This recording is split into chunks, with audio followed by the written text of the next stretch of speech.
Армысыздар баршаларыңызға, құрметті біздің Түлкібас медиа студиясының құрметті көрермендері. Біздің студиямыздың басты мақсаты еліміздің дамуына, еліміздің экономикасының дамуына үлес қосып жүрген ауданымыздың азаматтарын төрімізге шақыру болса, бүгінгі біздің студиямыздың құрметті қонағы Түркістан облысы Түлкібас аудандық мәслихатының депутаты, кәсіпкер алма өсіруші Төлешов Бейбіт Асқарұлы ағамыз. Қош келдіңіз аға. Бүгінгі студиямыздың төріне. Енді сізді арнайы бүгінгі шақырып құрметтеп жатырмыз.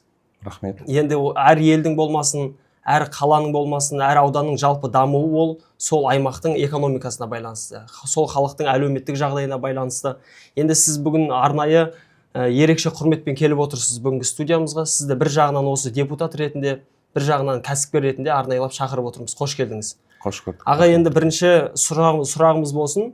Сіз арнайы өзіңізді таныстырып өтіп, және өзіңіз осы арнайы ауданымыздың, жалпы осы еліміздің табиғи брендіне айналған осы алма шаруашылығы туралы айтып өтсеңіз.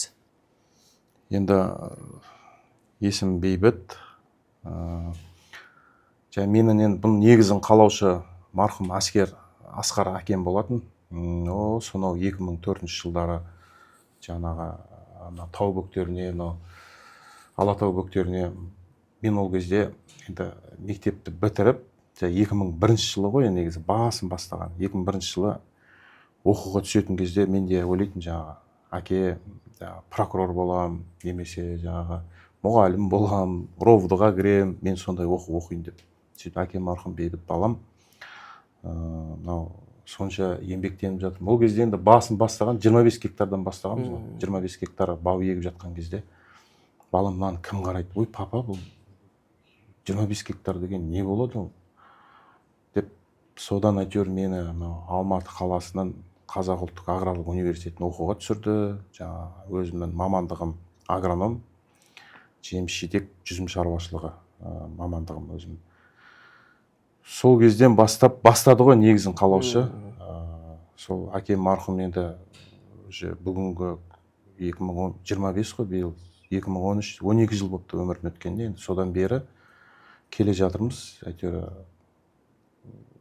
еккен жаңағы алмасын, одан бері әкем өзі тірі кезінде 200 гектарға жетті. Әкем өмірден өткеннен кейін бізде бір қостық 50 гектардай, сонымен үшін бас аяқ қазір бір 300 гектарға жетім жаңағы бау бақшамыз бар.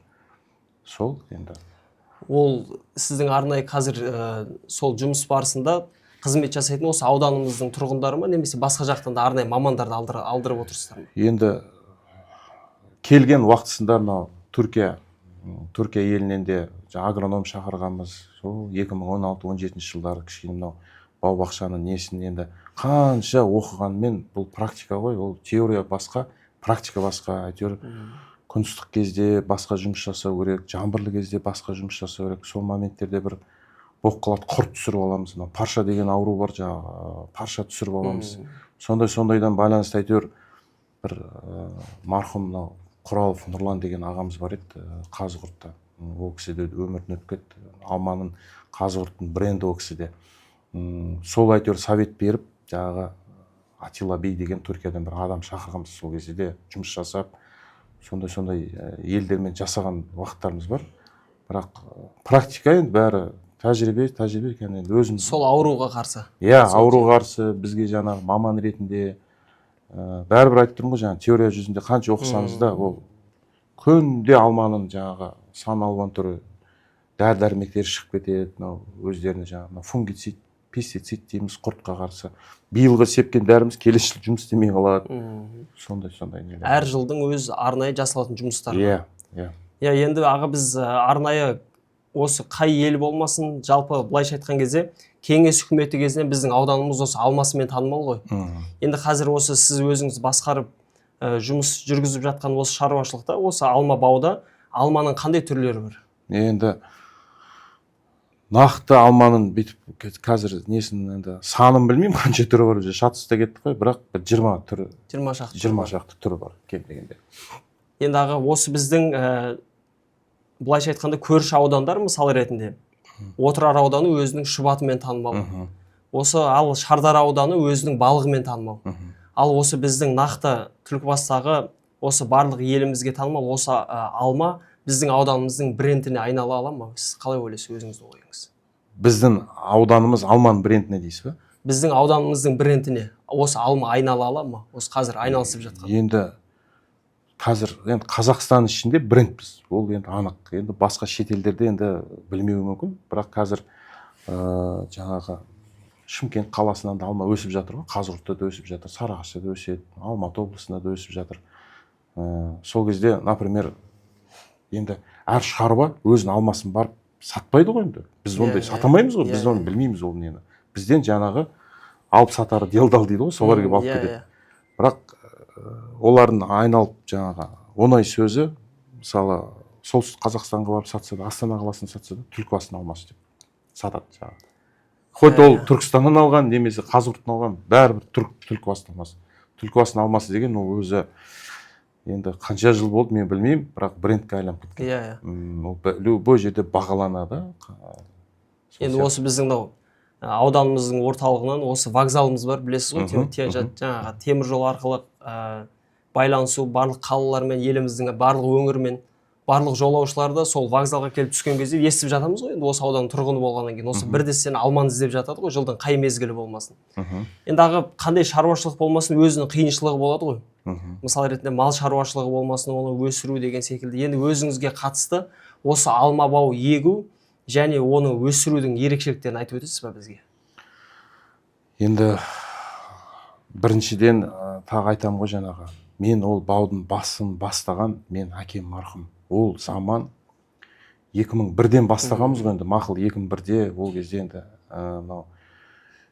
тиын болатын ғой, былай қарасақ қазіргі көшеттер. Енді қатты кеткен заман сол 2011-13 жылдары массасы егілді сол кезде.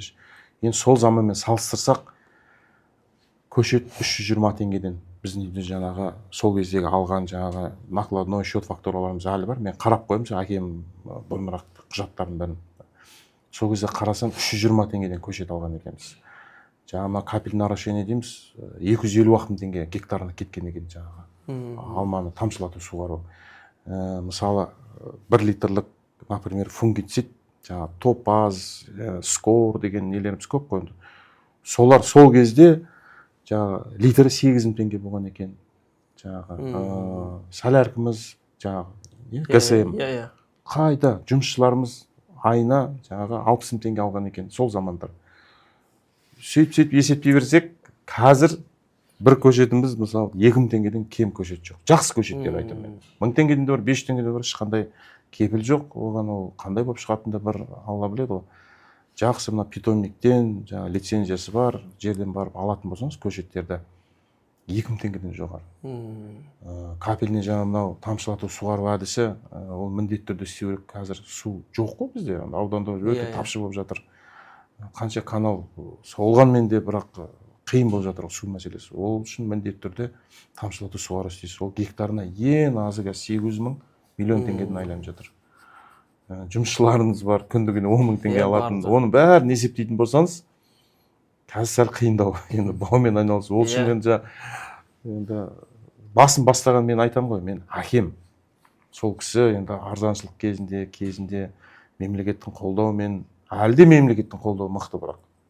Қазір не ексеңізде субсидияланып жатыр ғой. Мемлекеттің қолдауы әлде мықты, бірақ енді оны ол қолдауы бөлек, сіздің жаңағы бірінші шығаратын қаржыңыз бөлек. Ол үшін міндетті түрде кредит алу керексіз, немесе запас ақшаңыз болу керек.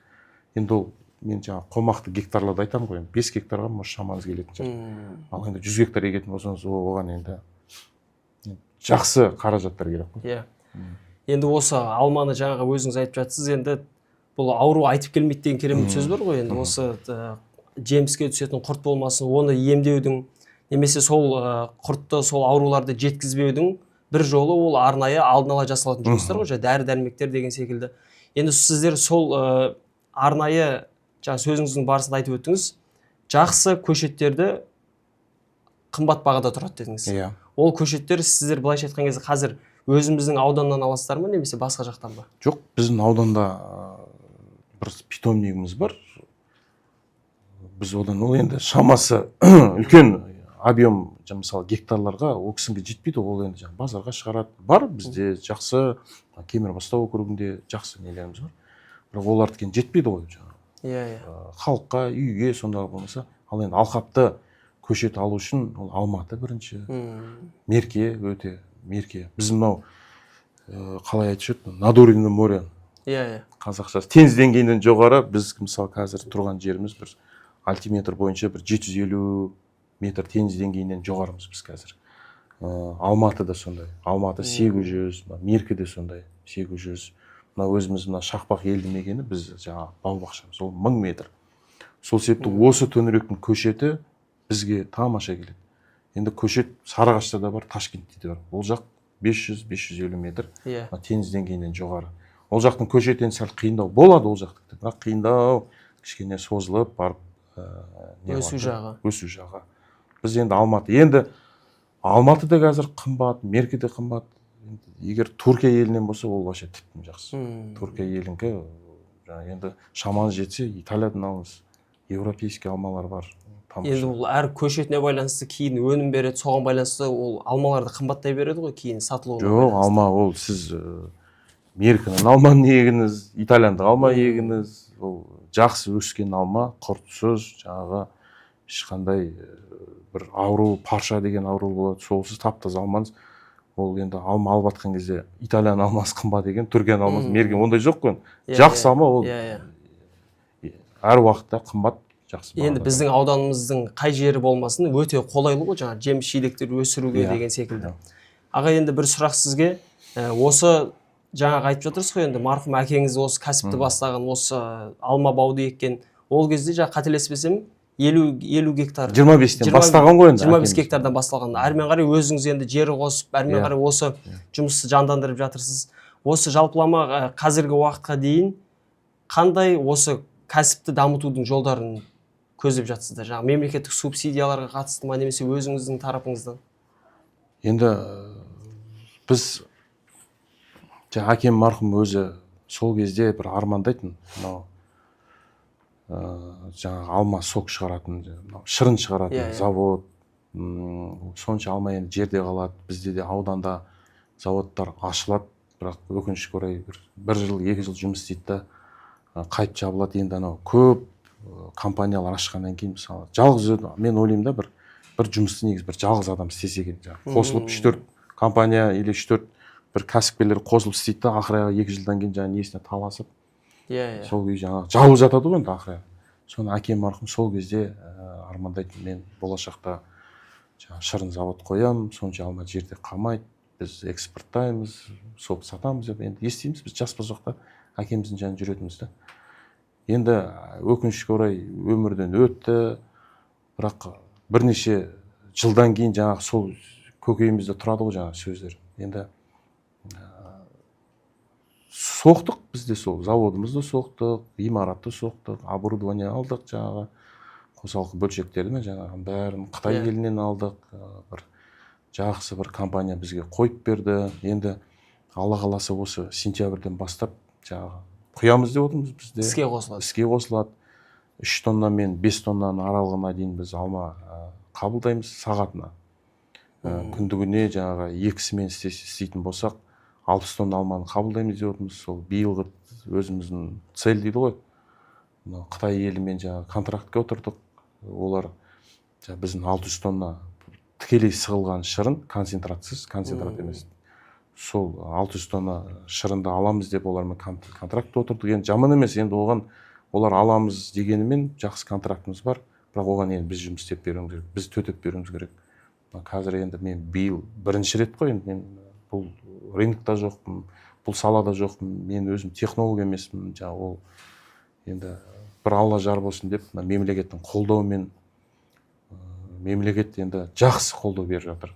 Істеңдер, әйтеуір субсидиясын болсын, содан әйтеуір тәуекел етіп, нар тәуекел, сол заводымызды аштық. Енді осы жаңа сөзіміздің басында айтып өттік, осы әкеңіздің кезінде 25 гектармен басталған деп айттық. Қазіргі таңда енді осы шырын шығаруға байланысты жұмыс орындарында салып жатсыздар, сол жерде өздеріңізге қажетті.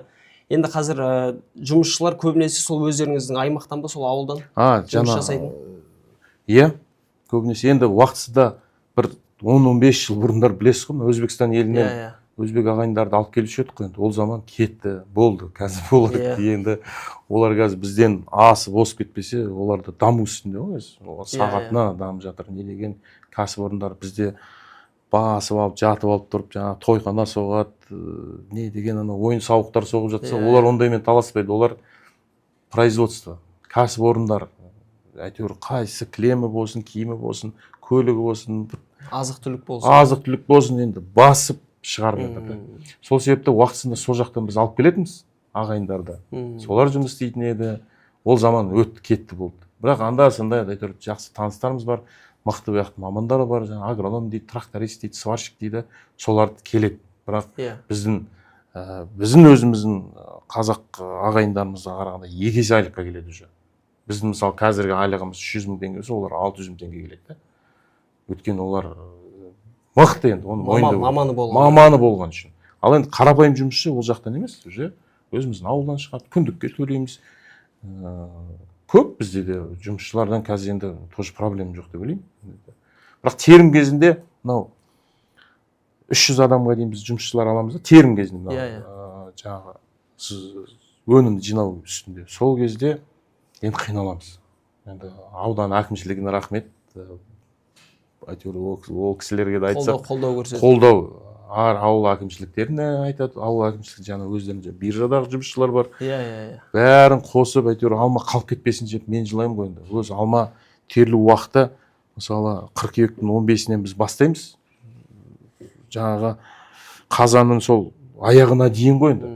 Аллах тағаланың беретін бір тамаша. Бір-екі айда. Иә, бір-екі ай емес. Бір-екі ай емес, бір ай болды. 40 күн ғой үшін жалпы айтқанда. 40 күн өзі беріледі, сол 40 күн ішінде терісін теріп алдым. Фермесін ары қарай білесіз, уже ноябрь жаңбыр, жауын, шашын, алма үсіп кетеді. Жерге шикізат болып кетеді дейсіз. Иә, шикізат. Сол үшін оны вовремя теріп алу үшін ол мықты біріншіден жаңағы не керек. Сонша гектар ол қиын. Бірақ қазір ондай қиыншылық жоқ. Өттік ол қиыншылықтардан да бірақ. Біз енді жаңа теримшілік деп жатырмыз ғой, жаңа арнайы осы жеміс піскен кезде оны теру қазіргі уақытқа дейін енді бір біздің көрерменге де бір қызық болсын. Нақты де өзіңіздің жұмыс барысында алған мәлімет бойынша ең көбі неше тонна тердіңіздер осы алманы? Сол 2013 жылы әкеміз марқұм тірі кезінде өзі теріп кетті. Желтоқсанда қайтыс болды ғой әкеміз. Сол кезде енді нақты санын білмеймін, ол жерде поляда қанша қалды, бірақ өзіміздің холодильнигіміз мынау жеміс-жидек қоймасы, сақтау қоймасы өзі 2000 тонналық қана. 2000 тоннаға арналған. Иә, 3054 квадратымыз ғой жаңа. Сол 2000 тонналық қана сол жыл енді коридор қойдық қой жаңа. Ортасында коридорға да қойдық, соны жаптық, еще полядан қанша саттық. Поляда жерде қанша қалды, үлгере алмай жатырмыз. Сол бір 4000 тоннаны үсті біз сол кезде тергеміз. Енді пик сол кезде болды. Жақсы. Әкеміз оны көріп кетті. Бірақ жемісін жаңа сату дейді, оны ары қарай өзіміз сатып, өзіміз әйтеуір немізге жараттық қой. Әкеміз оны сату жағын қалай несін көре алмады. Ол декабрьде бізден қалайынды деп тұрды, ашпай тұрдық. Сол заманда да айтайын, алмамыз 200 теңге, бүгінгі күн 200 теңге болып тұр ғой. Енді ол заманға жаңағы қандай расходтарымыз өте аз, тиімді, арзан кездер еді. Қазір уже ондай жоқ қой. Қазір хоть 4 тонна алма сақтасаңыз да, уже жаңағы несі расходы көбіне байланысты, шығын көпке байланысты. Баяғыда пайда жоқ деген сияқты ғой. Сол үшін мынау жаңағы шырын заводты, өнімді, қайта өнімді біз соны аштық. Енді осы заводқа қатысты болмасын, немесе арнайы керек құрал жабдықтардың барлығы қымбаттап жатыр ғой. Бірақ соған қарамастан, бірақ алманың бағасы әлі сол баяғы дейсіз. Сол баяғы. Енді аға осы жаңағы осы біздің арнайы тоңазытқыш дейміз, алманы сақтау орнына 4000 тоннаға дейін. Жоқ, ол 2000 тоннаға дейін сақталады, өзі толды сол zaman. Қалған сол енді полядан сатқанымыз бар, жерде қанша қалып кеткен бар, терілмей. Жаңа өзім айтып өттім ғой, өзі 40 күн беріледі, одан кейін уже кешігесің. Ноябрьде бір күн жаңбыр жауады, бір күн жаңа күн жақсы болады, ол кезде жұмысшылар бір шығады, ертесін су болғысы келмейді, болып жұмысшылар таппайсың. Жердің өзі лай болады дейсіз. Лай болады, ешкім кірмейді. Сонымен енді осыған берекесін берсін деп қалған аламыз, қалған қалатын замандар болды ғой. Осы өздеріңізден жиналған өнімді, осы алманы көбінесе осы біздің еліміз немесе осы біздің облыс па немесе басқа шетелге көп экспорттайсыздар ма? Иә, ол да қазір енді мынау бәсекелестік дей ма, конкуренция көп қой енді. Біздің облысымызда жаман емес. Біздің Шымкент қаласының өзі үлкен не ғой, жаңағы базарлар алпауыт дей ма? Иә, мегаполис. Иә, не алып барсан да Шымкенттің несі мықты ғой енді. Алып қояды. Мысалы, мен енді тағы айтып өттім ғой, мен сатпаймын ғой алманы. Иә. Біз тек сол холодильниктен жаңағы өзіміздің тоңазытқыштан жеміс-жидек сақтау қоймасынан жіберіп отырамыз. Бізден алып кететін адамдар бар. Біз өзіміздің бағаны бекітеміз, мынандай жаңағы қойып береміз. Біз өзіміздің жаңағы шығын шығарамыз, ананы шығарамыз, бәрін есептейміз де бізге әйтеуір пайдасы қалса, бізден оптым тасып кеткен дұрыс. Мен оны базарға сатамаймын, оны мен адам танымайды бізде ол базарда. Иә. Сол себепті біздің Шымкенттің қаланың өзі бәрін алады. Бірақ оқта-текте келеді Ақтөбенің кісілері, Қостанайдың кісілері, Астанаға көбіміз. Басқа облыс, басқа қала. Россияға да былтыр 2023-те ме еді, 2 жыл бұрын біз Россияға да көп жібердік. Тоже мен емес, бір қырғыз кісілердің бір қырғыз әйел келді. Сол келеді, 3 фура сол кезде бір өзі жалғыз сол кезде алып кеткен. Бірақ оны тағы айтамын, мен қатысым жоқ ол жерде. Сіз емес, бірақ біздің өнімді сіз арқылы жаңағыдай тікелей өздері алып, сол жаққа апарып өткізеді. Аға, енді осы көбінесе басқа елдерге барады деп жатырмыз ғой, былайша айтқан кезде. Енді сол кезде біздің ауданға өткізілетін бағамен ол шетелге жіберетін бағаның айырмашылықтары бола ма сіздерде? Енді біз ауданның бренді деп жатырмыз, өзіміздің табиғи өнім дейміз. Әрине, мынау біз қазір, например, енді мен мысал ретінде айтайын, біздің өзіміздің жаңағы складтан, қоймадан алманы бір 280-270 аралығында жіберсек, сол қыс ауасында сол кезде жіберсек, соны базарға барсаң 400 теңге болып тұрады ғой енді.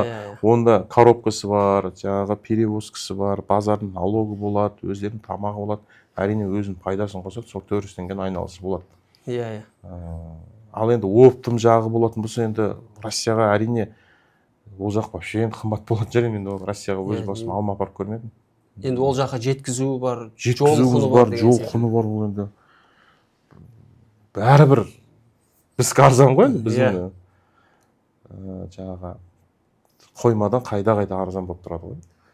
Аға, осы Құдай қаласа алдағы уақытта осы шырын заводы дейміз, жаңағы осы кәсіп орны іске қосылса, осы басқа жаққа осы алманың тікелей өзін жіберу, сол жағы мәселесі қалай болады? Өздеріңізді алып қаласыздар ма? Көп бөлігін алмалардың? Жоқ, алма шырынға кететін. Шырынға, иә, шырынға. Жоқ, шырынға кететін алма ол падлица дейміз ғой, жерге түскен алма ғой. Оны таза алманы сатамыз оны. Сол себепті біздің жалғыз бау ол алмаға, ол шырынға жетпейді әрине. Сол жанымыздағы енді біздің штат бойынша Түлкібас ауданында 3000 гектардан жоғары бау бақшамыз бар ғой енді. Оның енді біразы жұмыс жасамай жатқан шығар, мен нақтысын білейін, қанша гектар жұмыс жасап жатқан. Енді аудан болғаннан кейін бір-біріміз бәріміз танимыз, чатымыз бар. Шығамыз ғой, бізге беріңдер, жерге түскенде әйтеуір аламыз, таласып аламыз деп отырмыз ғой енді жалпы. Тоқтап қалмайық. Бірақ шырынға тек жерге түскен падалица дейді, сол алма болады. Тек шырын кәсіпорын іске қосылды деп тек оған ғана көңіл бөліп қана қоймай, барлығын қатар алып жүреміз дейсіз ғой. Иә, ол анау талда тұрған алманы ол шырынға ол по-любому кетпейді, өйткені ол жақсы алма, оны сату керек. Ол бәрі қымбат.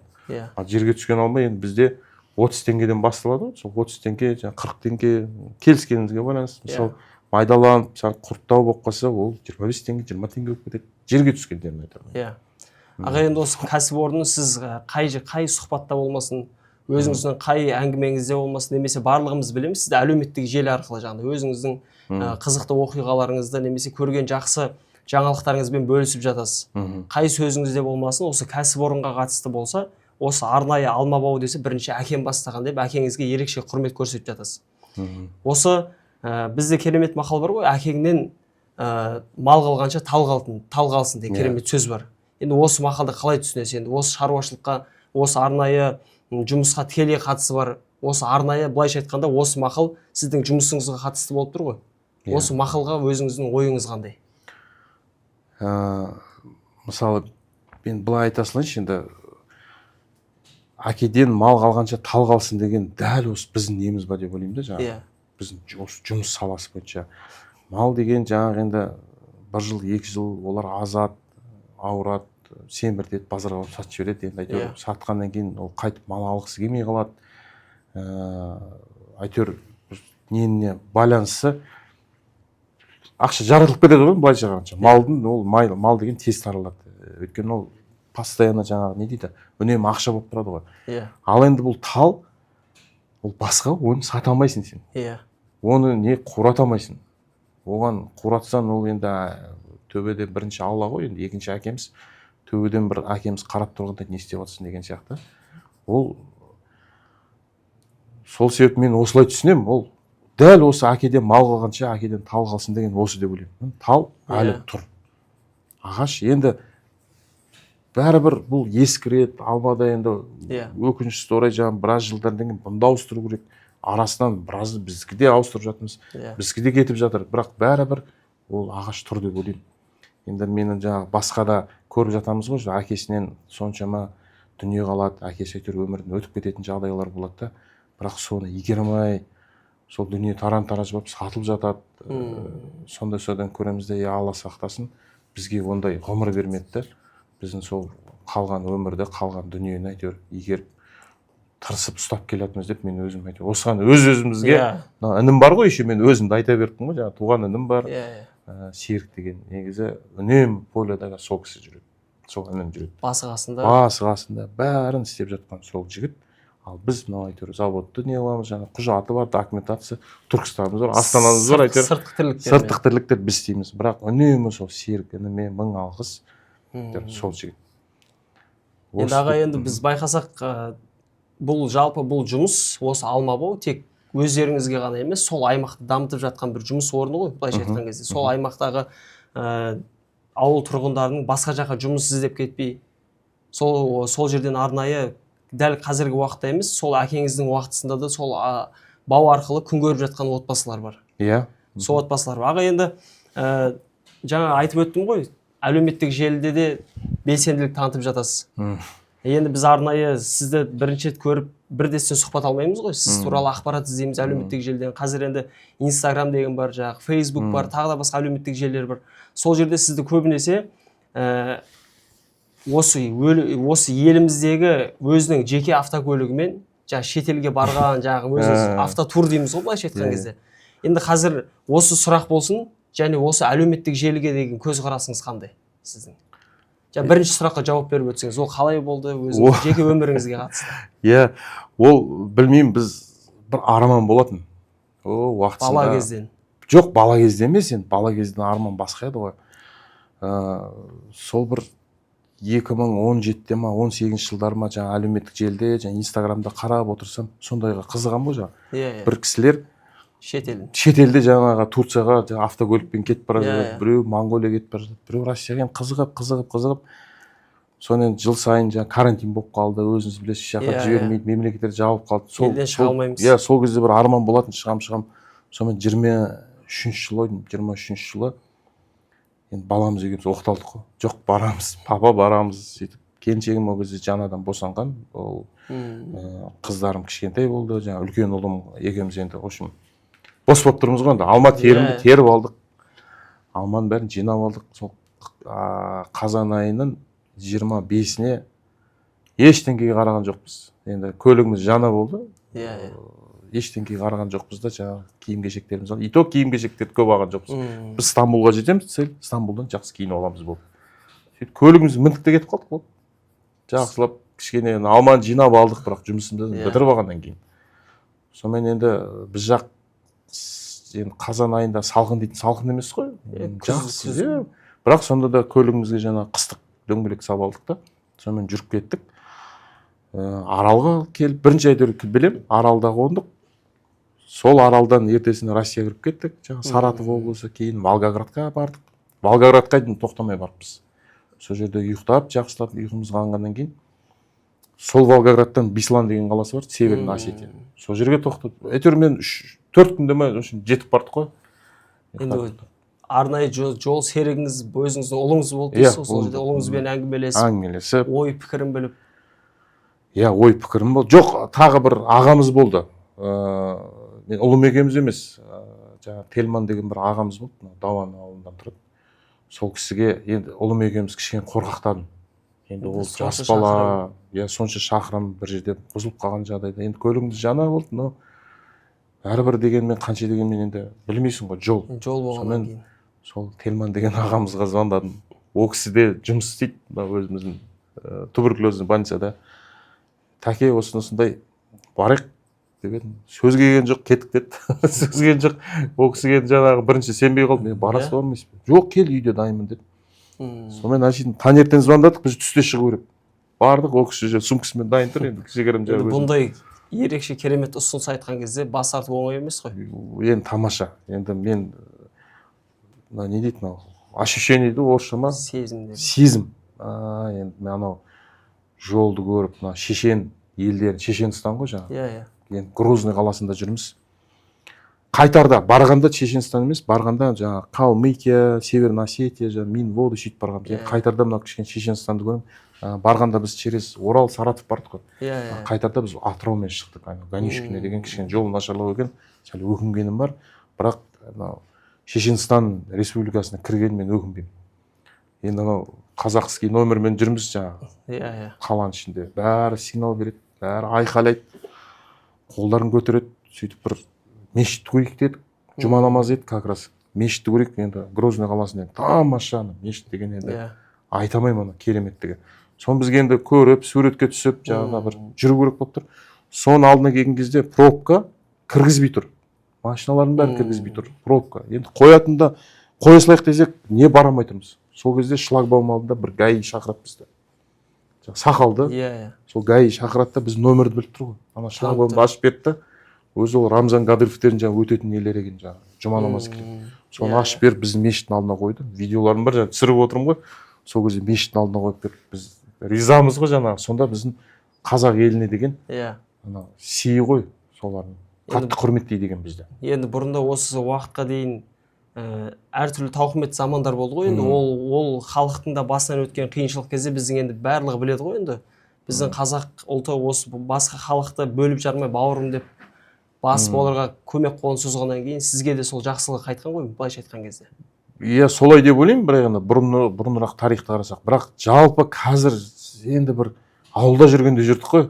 Бәрі сигнал береді. Біздің қазақ нөмірін көрсе, бәрі сигнал беріп, қолын көтеріп, қалайсыңдар, атқуда жаңағы енді бір тамаша халық екен. Мен соған риза болдым. Енді Грузия мысалы, енді көбісі барып жаңағы көлік тасыватқан жер ғой. Біз енді ары қарай Түркияға кіріп кеттік қой. Сарпи деген Батуми қаласымен, сол Батуми қаласынан бір 5-ақ километр жер деген граница. Сарпи деген уже түріктердің несі. Қара теңіздің бойы. Сол жерден кіріп кеттік. Болды. Жолда да қинаған жоқ. Бірақ ол кезде мобилизация деген не болып жатты ғой. Орыстардың, Россияның жаңағы соғысқа шақырып па, енді қашып жатқан елден не көп еді. Россиядан қашып жатқан көліктер көп, бәрі біреу Түркияға, біреу Қазақстанға. Енді пробка очередь жаңағы нелердің бәрі, кеденнің бәрі. Бірақ бізге деген андай, біз енді қыдырып баратын адамбыз ғой, бізге ондай не көрген жоқпыз. Өттік, кірдік. Енді барам деушілерге енді тамаша не екен бұл. Сен де ол жаққа былайша айтқан кезде турист есебінде бардыңыз ғой? Бір ай болдық, қыдырып, жаңағы Анталияда бір 7 күндей болдық. Стамбулда бір 7-8 күндей ол жақтың бәрін аралап, Грузияда жаңағы Боржоми, ең қызығы жаңағы Боржоми деген енді біз тек қана суын ішпек былай көрмейсің ғой. Сол Боржоми дегенге 2 күн неде жаттық жаңағы. Асқазан емдеп, өз емдік суында, санаторийінде жаттық. Тамаша екен ол да енді. Сондай бір қызықты бір не болды. Келесі жылы сол Монғолия еліне тоже көлікпен барамыз дегенде, енді жұмыс, завод болып жатыр, анау әзірше қалып тұр. Бірақ енді жасымыз енді уже 41-ге келдік қой. Енді ойлаймын, 45-ге дейін мына дүниені істеу керек, істемесең ары қарай уже жаңағы бала үйлену, қыз үйлену ол да уже. Әрмен қарай енді ары қарай ол да қалады бұл дүние. Ұрпақтың өрбуі жалғасады дейсіз ғой. Ол дүниеде қалады. Аға, енді осы ауылдан шықпағанның ақылы кем деп жатамыз ғой, енді былайша айтқан кезде.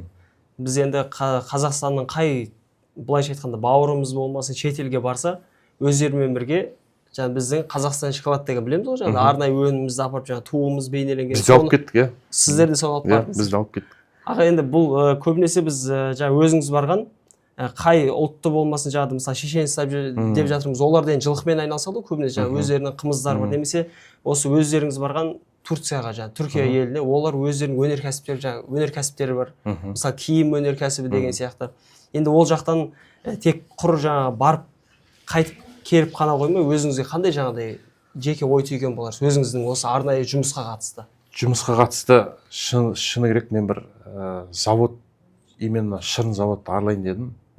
Соның несін таппадым біріншіден, адамдарын жаңағы мені алып жүретін бір гид ретінде бау-бақша дедім, көрейінші дедім да, тоже жаңағыдай енді балам бар, жаңағыдай жаңағы ағамды алып ағамыз сәл машина айдаудан кішкене не қылады, көлікті айдамайды ол кісі, анда-санда шаршағанда айда деймін, бір 50 километр айдап берген болды.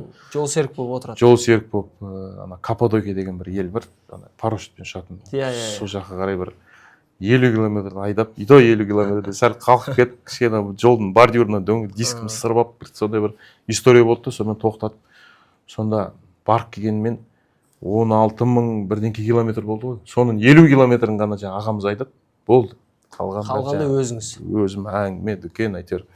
Сол себеп мен оны мүмкіншілігім болмады. Бірақ енді киім алу кезінде енді ол менікі емес қой, мысалы киім фабрикалар көп екен. Бірақ ол дүние менікі болмағаннан кейін тоже оған қызықпадым. Енді шыны керек біз жаңағы теңіз, мысалы ноябрьдің 5-іне ма біз Анталияда болдық. Сонда 35-36 градус бархатный сезон екен.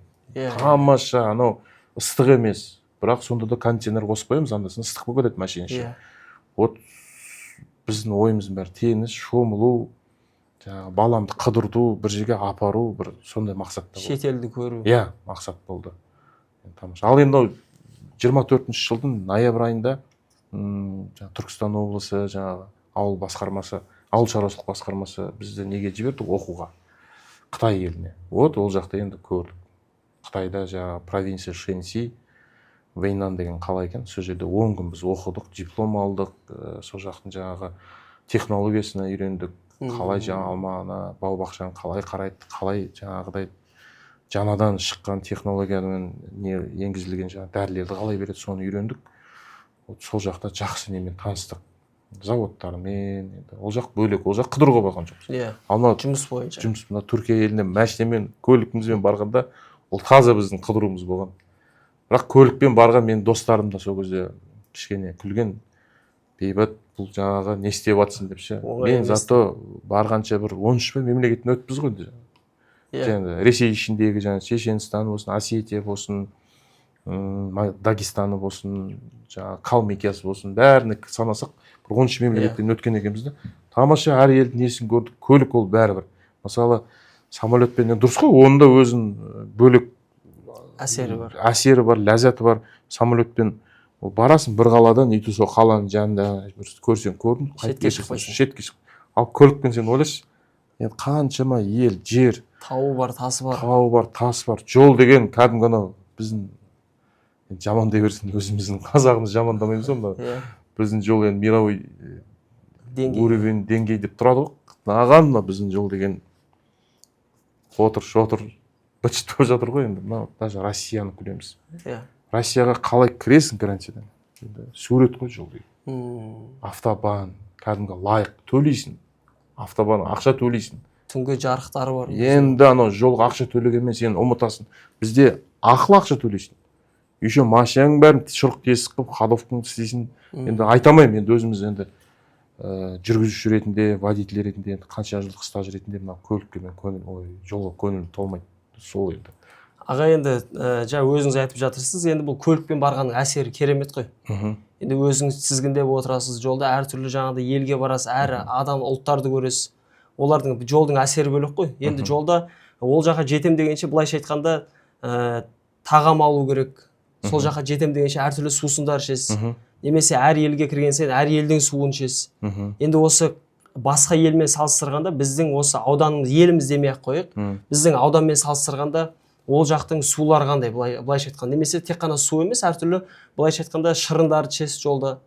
Салыстырғанда қандай біздіңкімен деңгейі? Енді жоқ па, тамағы біздікіне жетпейді ғой. Қаға барсаң ол жаққа бар дейді ғой. Тамағы, суы, ол біздікіне жетпейді бәрібір. Енді Түркияның бір күн, екі күн жейсің де уже болды ғой, сағынасың, тамақтары бір қауқарсыз, жаңағы балық, бір балық жегіміз келеді. Сөйтіп бір қуырылған балық таппадық қой. Екмек дей ма, жаңағы балықты бір неге грильге пидет та су қой нанға салады, тұра бересің. Тым дәмі жоқ та енді, былай қарасаң мен жамандап отқан жоқпын, бірақ біздің қуырылған сазан, өзіміздің ет асып берген қазғарта, оны айта берсең жетпейді. Бірақ енді жол жөнекей кетіп бара жатқаннан кейін енді біз түнде машина вообще айдамаймыз көлікті, біз түнде тоқтаймыз. Біз мынау балам өзі соны жақсы біледі, Яндекс болсын, несі болсын, уже несіне Каспийіне ақша сап қоямыз, жақында келе жатқан кезде уже броньдап, гостиницаны броньдап қойып, біз енді сол баламыздың арқасында тоқтаймыз да, жаңағы кіріп жата береміз. Сол жерде жаңағы тамағы да, әр елдің тамағы енді әрқайсысы әртүрлі ғой. Бірақ мына Грузияда енді Алла сақтасын, біз тамағын жеген де жоқпыз деп ойлаймыз, өйткені көп жерде жаңа шошқа не деген ол жерде ше. Шошқа деген енді бар шығар, енді біз оны іздеуге де уақыт болған жоқ. Барамыз, жаңа тауықтан сұраймыз. Тауық ниетінен болды, басқа енді қай жерге барсаңыз шошқа ниет. Көбіне сондай. Көбіне емес, барлық жер сондай екен, мен көңілім толмады енді. Жаңағы Боржомиде жатқан кезде де жаңағы фуршетный стол енді ол жақта кәдімгі өзіміз подноскімізді аламыз да. Қажетті нан панды аламыз, ет деген нәрсе жолаған жоқпыз. Ет деген енді үлкен қателік екен ол жақта. Ал Түркия елі ол білесіз ғой, ол мұсылман ел. Ол жақта даже любойын жей бересіз, бірақ тамақтары құнар жоқ, дәмсіз енді. Біз өзіміз аңсап бір ай болғаннан кейін енді үйге кәдімгідей келіп етімізді асып тұрып жеген кезде ол енді бөлек. Енді шетелге шыққан қай қазақ болмасын, елімізден барған бауырларымыздың көбінесе айтатыны сол ғой. Барлығы күшті, бірақ осы тамақтану жағынан сәл қиналдық деп жатады. Біз енді осы жағаға сіз Қытай еліне болмасын, Турцияға барғаныңыз бар. Әртүрлі елге барған әсерлеріңізді осы әлеуметтік желі арқылы бөлісіп отырасыз. Енді осы сізді жаңағы осы сұхбатымыздың басында айтып өттік, тек кәсіпкер ғана емес, осы біздің аудандық мәслихаттың депутаты дедік. Енді осы жұмысыңыздың барлығын осы желілерде бөлісіп отырасыз ғой. Енді осы әлеуметтік желіге деген сіздің көзқарасыңыз қандай? Немесе осы тек сіздің жұмыс орныңыз емес, жалпы әр адам өзіңізді дамытуға әсері қандай әлеуметтік желінің? Мен енді қазір ол жастан да өтіп кеттік қой, енді уже 40-тан астық. Жалпы көзқарасым тамаша ғой, енді мен жас болғанда әттеген-ай, біздің жас кезімізде болмады ғой әлеуметтен. Мысалы 20 жас, 25 жаста болмады. Мен білмеймін, өз басым 2013 жылы мен қаншайда болдым? 29-да бірінші рет сол кезде тіркелген екен. Бірінші суретімді қарасам 2013 екен. Сол кезде бірінші рет тіркелген екен. Ол кезде қаттанбаған, ол кездегі видеороликтердің бәрі әшейін 10 секундтық видеороликтер етін біле білсеңіз. Монтаждалмай. Оны қоясың, 10 секундтан арғы өсіп тастайтын. Қазір енді қоя бересіз ғой, 1 сағаттық болса да. Енді сол кезде мысалы не деген реклама істейтін едік. Мысалы мынау жеміс-жидегіміз бар. Сол кезден бастап мен түсінбедік, білмедім, бірақ көзқарасым өте зор. Қазір жастардың былай қарасаңыз қазір құралы ғой енді. Жаңадан бизнес бастап отқандарға, кәсіпорын ашып отқандарға бұл құрал ғой, әлеуметтік желідегі. Қазір Инстаграм болсын, TikTok болсын. Мен қарсы емеспін енді ол жағынан. Жақсы, тамаша. Енді көбінесе байқасақ, біздің үлкендеріміз, былайша айтқанда ата-анамыз болмасын, немесе үлкен ата-әжелеріміз болмасын, олардың көбісі Facebook желісін қолданады ғой. Ал қазір сіз енді сіздің құрдастарыңыз болмасын, немесе біз секілді жастардың барлығы осы TikTok, Instagram арқылы өздерінің жаңағы шетелге барған әсерлерін немесе жаңалықтарымен бөлісіп жатады. Немесе кейбіреуі байқасақ осы өздерінің жұмыстарын жарнамалайды ғой, осы арда Instagram арқылы басы сату немесе сатып алу деген сияқты. Көбінесе жастар отырады. Жаңағыдай жұмыс орындарында болмасын. Сіздің осы ауданымыздағы осы Алма-Бауда көбінесе егде жастағы адамдар ма, немесе жастар да жұмыс жасай ма? Жоқ, енді егде жастағы кісілер бар, бірен-саран, бірақ енді жас балдар, мектеп оқушылары, например, неден шығады ғой, мысалы, каникулға шығады. Демалыста, сол кезде жұмыс жасайтындар бар. Енді әйел кісілер ғой, енді көпшілігі әйел кісілер. Енді аралас қой, бірақ көпшілігі жас балдар. Жас балдар енді білесіз ғой, енді оларды құтырады, кейбір кезде алмамен атысып кеткенін көріп қаламыз. Атысып жатады, енді обал болады ғой деп. Бірақ жұмысқа деген қабілеттіктер енді бізге күш керек қой, енді ол бәрібір поле деген ол оңай емес. Ол жерден шөп орады, біреу жаңағы су қарады.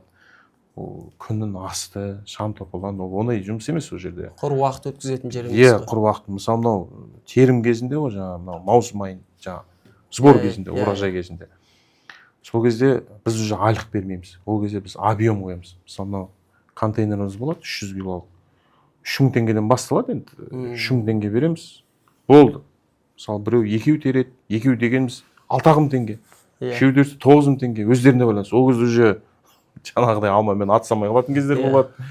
Ал енді мынау жаз айында ондай объем емес, айлық береміз да, мысалы күндік. Сол. Енді көбінесе осы жұмыс орындарыңызда жаңағы жастарда болып жатыр дейсіз ғой, жастармен жұмыс жасап жатсыздар. Енді қазір енді шетелге барған кезде де осы ұлыңыздың пайдасы тиді деп жатсыз ғой, жаңағы әлеуметтік желіні жақсы білгеннің арқасында. Енді былайша айтқанда жастардың былайша біздің жалпақ тілмен айтқанда қара жұмыс істеп жатқанда көріп жатырсыз, немесе әлеуметтік желіде де қалай жастардың жұмыс жасап жатқанын көріп жүрсіз ғой. Енді қазіргі таңда осы жастарға көңіліңіз тола ма? Осы білім алуына қатысты болмасын, немесе арнайы бір жұмысты жасауына. Енді өзіңізде жас болдыңыз дегенде салыстыра қарағанда. Біздің жас кезімізде сәл басқаша еді ғой. Біздің жас кезімізде жаңағы телефон жоқ еді. Телефон деген нәрсе бар еді. Сөйлесуге арналған. Сөйлесу болды. WhatsApp желісі жоқ ол моментте. Біз әкеміздің жанынан жүретініміз, ол заман басқа еді. Қазір енді жастар светофорда кетіп баратса да мыяғын қарамайды ғой жаңағы. Көз алмайды. Көз телефон ғой, телефон. Енді әрине жаңағы көңілім толады ғой, енді өзіміздің болашағымыз ғой жас деген. Бірақ мына телефон деген нәрсені білмеймін, енді мен өз басымда мысалы қазір телефонсыз бізде күн көре алмай қалдық. Ол жастар қоймақ, тұрмақ, өзімізде жатар алдында міндетті түрде бір 1-2 сағат шықылап аламыз ғой. Хабар алып. Хабар алып, бір кино көріп аламыз, сериалымыз бар, анау бар деген сияқты. Енді ол жағынан жаңағы телефон, әлеуметтік желі болсын. Қазір бірақ жастар әйтеуір мейірімді деп жатамыз ғой енді. Баяғыда біздің кезімізде бір төбелес болып кететін, төбелес болса да жаңағы кәдімгі еркекше бар төбелесетініміз қай жаққа болсын. Ол кезде пышақ шығармайтын, жаңағы пистолет деген нәрсе жоқ. Қазіргі жастар енді сол жағынан кішкене қиындау ғой. Мейірімді деп қоямыз, мына әлеуметтік желілерде әйтеуір атсалысып, біреу ауырып қалса бәрі күш салысып, соған ақша жинап жатқанын көреміз да, оған риза боламыз. Бірақ мынандай жерде мектептен тыс жерлерде көріп жатамыз ғой, біліп, мынада мысалы Шерзаттың несі бар, білесіз, оқиғасы бар. Сол кезде таза енді опасыздық, иттіктірлік болған ғой. Жас 10 жасар, 10 класс жігітке соншама жігіттер тепкілеп, енді бірақ енді әрқайсысы жазаларын алып отыр ғой. Сондай сияқты көп болып жатыр да. Енді жастар жұмыс жасауы, өздерін дамытуы жақсы. Бірақ мейірімділік аз деп жатсыз ғой, бір-біріне. Мейірімділік аз да, көпті әйтеуір орташа деп ойлаймын. Бірақ мейірімділік бар бәрі қазір жастарынша. Өткен әлеуметтік желілерде көріп жатасың, әйтеуір көмектесу, жас болғанда енді мектептен бітіргендерді айтып жатырмын мен, сол студент аралықтарды айтып жатырмын. Енді жас дейтін мектеп оқушылар емес. 18 жастан жоғары. Жоғарылар жаңағы волонтерствосы бар. Сондайды көріп әйтеуір қуанып қаласың. Мейірім бар ғой бәрібір. Енді жаманы да бар, жақсы да бар, оның бәрін енді бес саусақ бірдей емес қой. Жаңағы сол. Аға, енді осы жастар туралы сөз қозғалып жатыр ғой. Енді сіз айтып жатырсыз, енді бала күнгі арман басқа болды. Енді осы әке көрген оқ жонар дейміз ғой. Енді осы өзіңіздің де арманыңызға жетуіңізге, енді әкеңіздің де арманын орындайын деп осы кәсіппен айналысып жатсыз ғой, осы жұмыспен, енді осы алма бауыңыз бар. Енді сізге бір еркін сұрақ болсын. Сіз қазіргі осы бауды, өзіңіздің жұмысыңызды, өзіңіздің осы біздің марқұм осы Асқар атамыз секілді, әкеңіз секілді балаңызға аманаттап тапсырып кетер ме едіңіз, немесе өзінің басқа арманына жетуіне? Енді мен енді әке сияқты болу қиындау мағанша. Ол әкем, ол өзі қалай айтсам болады, енді ол айтады істейді, мақтап кісі еді. Ол кезін енді айтайын ғой, ол заман басқа еді. Мысалы қазір ертең мамам көріп қалуы мүмкін, інім көріп түсінбеу қалуы мүмкін да. Бірақ мен балам не таңдайды, мысалы қызым не таңдайды, мен сол таңдаған жолмен мен соны істесем ба деп. Мен арман сол.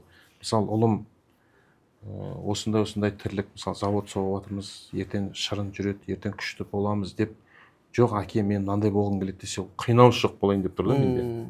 Енді ол заман мен қазіргі заман салыстыруға болмайды ғой. Және таңдау еркі дейсіз ғой. иә, сол себепті мен анау өзіне не қалайсың сен мысалы, соны сен соны, өйткені бізде жаңағы 73-те емеспіз ғой, әлі бір 80-де емеспіз ғой, әлі де бізде күш қауқарымыз бар, біраз енді жұмыс істейміз деп отырмыз ғой. Өзіміз жасаймыз дейсіз. Өзіміз жасаймыз әлі біразға дейін. Енді әрине болмай жатса шақырып аламыз. Енді 2 ұлым бар, шүкір.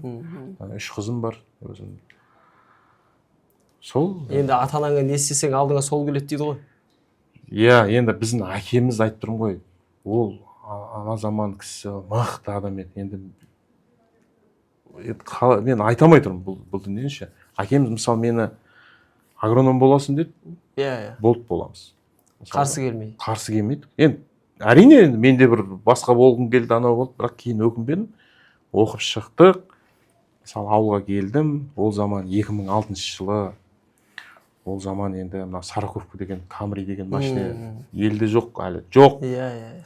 Сөйтіп әкеміз марқұм мықты ғой, жаңағы баланы сондаймен ұстау керек деген сияқты бір өзінің ақылы шығар, сондай өзінің ойы шығар. Көңілін бір нәрсемен аулай тұрады. Иә, мен енді Алматыда жаңағы оқуды бітіріп келген келеді, жаңағы поляға салады, ары бері енді кегім келмей қалады екен, жаңағы үлкен қалаларда жүргеннен кейін. Сол кезде менде бір ескі 34, жаңағы E34 деймін, BMW бар еді. Сөйтіп әкем соны барып базарға сат, қанша болады сат деп. Сөйтіп барып базарға барып, білмеймін енді. Бір бәле доллар 5000 бір есіме шығып кетті, 2006 жылы ғой. Сол уақытта. Сол уақытта, ол кезде жас балам, 22 жасар бала. Сол көлігімді сатып, папам ақшам бәрін жинап, өз ақша қосып, мен Дубайға, ол кезде 2006 деген Дубайға біраз адам бармаған кез. Біз 2006-та Дубайға жеттік. Ең дамып жатқан ел.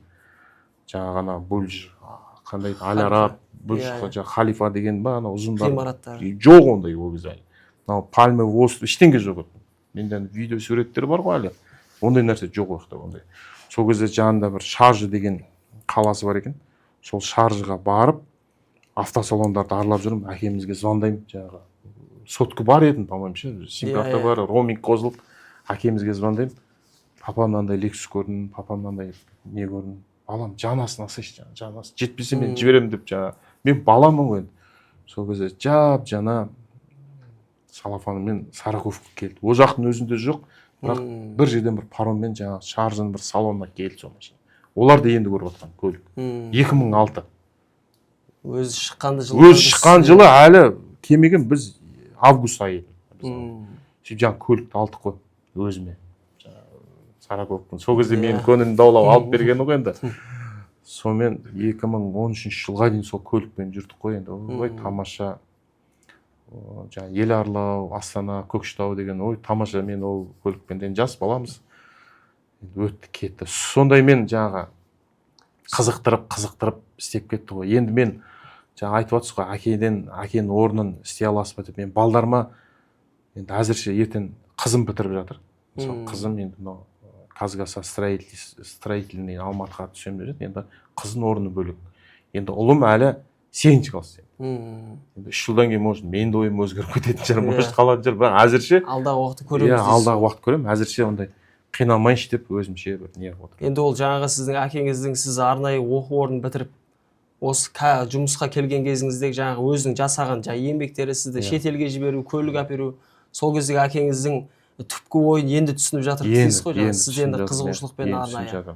Ағайын, жаңа сіз жастарға қатысты сұрақ болғаннан кейін еліміздегі маңызды мәселелерді айтып өттіңіз. Енді қазір халқымыздың басынан өтіп жатқан мәселелерді қозғадық. Енді біз басқа жақта емес, осы ауданымызда. Енді ауданымызда тек бұл алма бау деген, бұл тек қана сол жерде жүру, сол ауылдан шықпау емес қой. Оған қажет нәрселерді осы аудандағы барлық азаматтармен, кәсіпкерлермен жұмыс жасайсыз. Өзіңіздің ұл қыздарыңызда мектепте оқиды, бітіріп жатқандар бар деп жатырсыз. Жалпы осы ауданымызда қандай өзекті мәселелер бар деп ойлайсыз? Осы табиғатымызға қатысты, немесе экономикамызға қатысты болмасын? Мен өзекті мәселе біздің енді мен басқа саланы білмейміз ғой, енді былай қарасақ тек өзіміздің салаға байланысты деп айтамыз ғой. Бірінші өзекті мәселе су мәселесі ғой. Біздің аудан өзі енді аграрлы аудан ғой, енді қаншама Иә. бау бақшамыз бар, қаншама жаңа бидайымыз бар, қаншама жоңышқа арпаларымыз бар. Бірінші айналып келген кезде қазір енді жаңбыр тапшы, жаңбыр жоқ, баяғы заман жоқ, кетті. Баяғы уже қазір әлемде ең ыстық елдердің қатарына кіріп жатырмыз ғой. Мысалы Африкада 30 градус болса, бізде 43 градус болып тұр қазір. Салыстырып қарағанда өте қиын жағдай сол су мәселесі. Енді оған айналып келген кезде оның бір-ақ жолы бар. Ол су деп біз ана елді мемлекет қинай беріп, канал соқ, жоқ суды қаяқтан аламыз мысалы. Ол енді бұл кете береді енді минусқа қарай. Сол себепті мынау капельный орошение жаңағы тамшылап суғару. Мысалы Израиль, ол жақта ондай жаңағы не жоқ қой енді. Планета жоқ енді Израильде арықпен суғару деген ондай жоқ қой енді. Қандай мемлекет өзі бір ұнамайтын мемлекет қой, ана тұрып алып бас салып әр мемлекетке шабуыл жасай беретін бір андай не болды. Бірақ сонда да сол жақтың несін қараймыз біз жаңағы. Қазір қарамаймын да қызықпаймын да, бірақ алдында қарайтынбыз. Бір шағын ғана пустыняда орналасқан ел, не деген алмалар бар, не деген жаңағы жеміс жидектер бар да, оның бәрі сол тамшылату суғару. Дубайымыз болсын, Түркиямыз болсын, барлық жердегі су тапшы. Бізде тек қана тұрып алып, су бер, әкім шақырып аламыз, депутаттар шақырып аламыз, жиналыс жасаймыз, қырамыз ғой енді болды. Су жоқ деп. Су жоқ. Бірақ бұның бір жолы ғана, қазір айттым ғой, мемлекеттің қолдауы. Енді ол да ақша дегенде резина емес қой. Мемлекет биыл қолдап тұр, алып алыңдар, істеп алыңдар. Қазір мысалы 800 мың теңгеге гектарына тамшылату суғару істетсеңіз, 640 мың мемлекет қайтарып береді сізге. 80%-ін қайтарып береді. Енді сізден 160 мың теңге шығару керек қой енді сізден былай қарасаңыз. Енді не деген қолдау болып тұр ғой, есептесеңізші. Шығыс шықпай кіріс кірмейді дейсіз ғой. Ол да бар, енді мемлекет қолдап тұрғаннан кейін істеп алу керек та бұл дүние. Мен енді өзекті мәселенің бірі осы су бірінші. Суды реттемесе бұл болашақта өте қиын болып тұр ғой. Бәрінің жаңағы 5-10 гектарлап жерлері барлардың бәрі енді осылай жыл сайын ыстық бола берсе, олар өнім алмаса, биыл мысалы арпа бидайдың бәрі минусқа кетті. Енді не істейді оны? Жерді өткізеді мемлекетке. Басқа жұмыс жасайды. Жоңышқа шықпаса, сол себепті судың мәселесін шешілсе, өзекті мәселенің бірі. Екінші мынау интернет желісі, енді біз тоже халықтың жаңағы жан айқайы ғой. Халық қазір интернет ештеңе жоқ қой, сабақта да интернет оқитын ауылды жерлерде, біздің Шақпақ баба елді мекенде өте қиын болып жатыр ма? Интернет байланыс 25 жыл болдық биылшы. Енді телефондардың 4 түрі iPhone 17 шығып жатыр. Бірақ интернетіміз әлі нашарда жүрмейді. Трасса вообще ұстамайды. Қиын ғой қазір интернетсіз. Сол енді өзекті мәселенің бірі сол су, интернет. Қалған енді Аллаға шүкір, асфальтымыз бар, светіміз бар, жарық бар, газ бар, су бар. Үйге ағып тұрған неміз бар. Енді дұрыс, енді әр қайсысына қақпақ бола алмаймыз ғой. Біреудің айлығы аз болады, біреу күшті күніге жаңағы ет жей алмаса да әйтеуір күнкөріс болып жатыр. Енді Аллаға шүкір, басқа елмен салыстырғанда мыңда шүкіріміз ғой біз. Қайда біз не істеймін де алдынан жаңағы жұмыс жаса бар. Мемлекет қолдайды. Қолдағанда да қолдап тұр ғой, соны ешкім түсінбей жатыр. Біз бас салып мемлекет жамандай береміз да. Анау андай, мынау мынандай, сен жұмыстан кет, сен бүйт. Бірақ жалпы мен білмеймін, өз басым мемлекеттің көмегімен сонша жұмыс істедік. Енді арыда қарай жұмыс істейміз деп ойлаймыз. Аға, енді бұл сұрағымыз осы аудандағы өзекті мәселе болды ғой. Бұл енді сіздің жаңа былайша айтқанда әркім өзінің деңгейінде жауап береді ғой, енді осы сұраққа.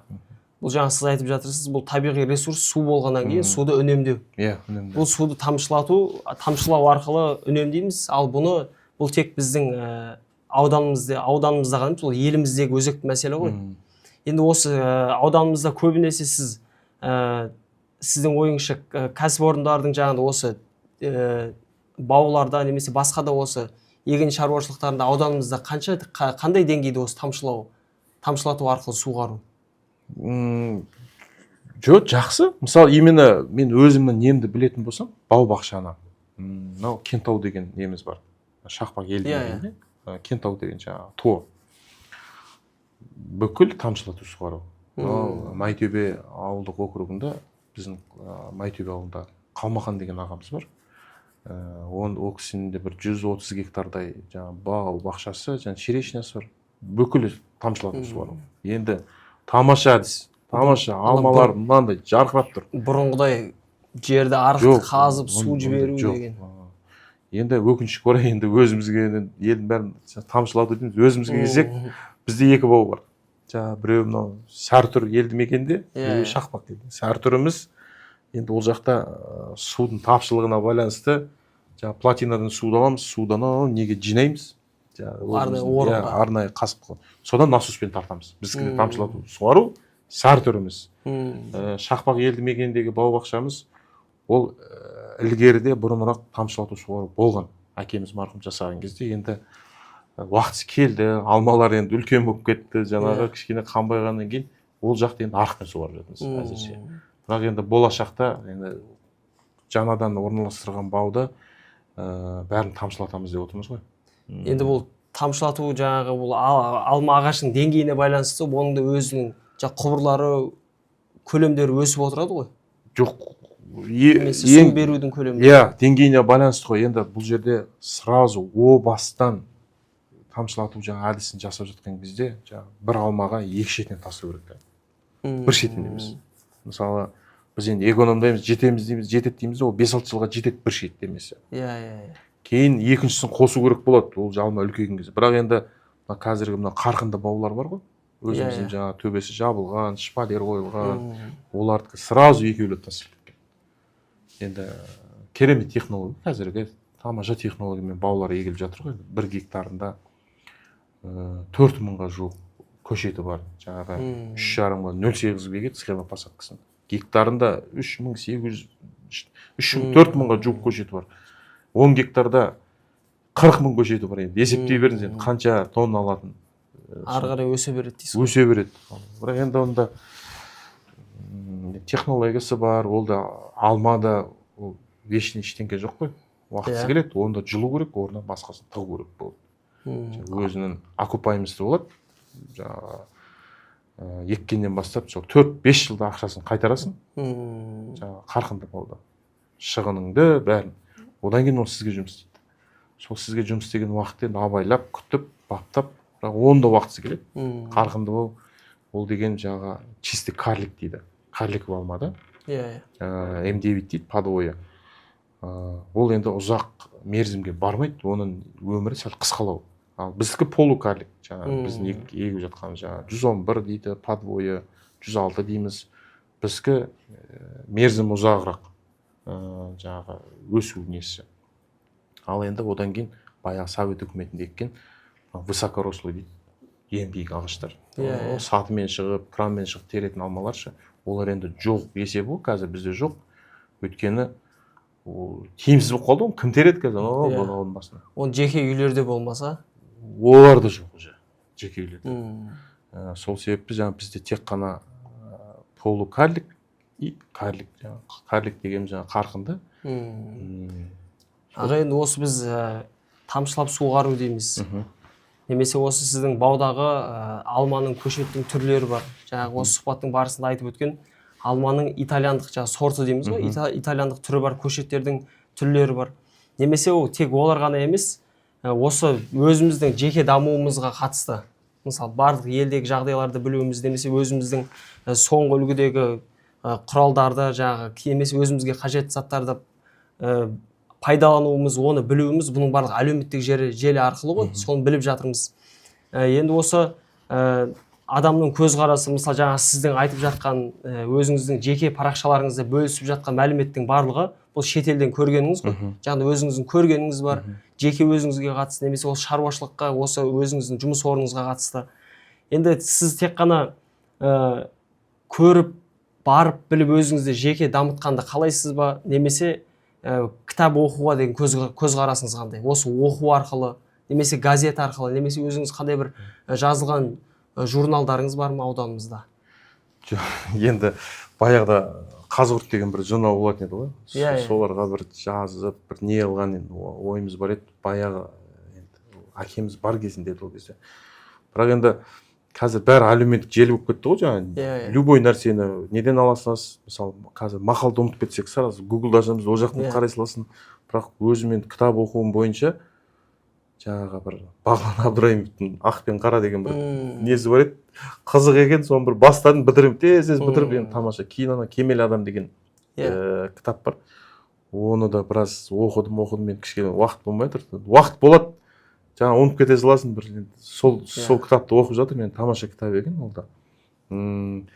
Енді оқып жатқаным осылар, енді алдында мен тек қана сол әлеуметтік желі бар, әйтеуір өзіміз университеттің несі бар, сол тәжірибемен, сол немен келе жатырмыз енді. Енді бұл жұмыс орны болғаннан кейін әртүрлі жағдай болады ғой. Енді бұл қанша адамдардың басын құрап оларға жұмыс беріп отқаннан кейін қазіргі таңда осы оқитын кітаптарыңыздың барлығы көбінесе былайша айтқанда мотивация беретін кітаптар ғой. Жаңа айтқанда шабыт алып кішкене жұмысқа деген көзқарасыңызды дамытып. Аға, сізге көп рахмет. Осы студиямыздың төріне келіп, мінекей арнайы ашылып, біздің көрермендерімізді енді түсініп, осы шаруашылыққа қатысты болмасын, немесе біздің қазір жастарымыз үлгі алатын адамдарды басқа жақтан іздеп кетеді ғой.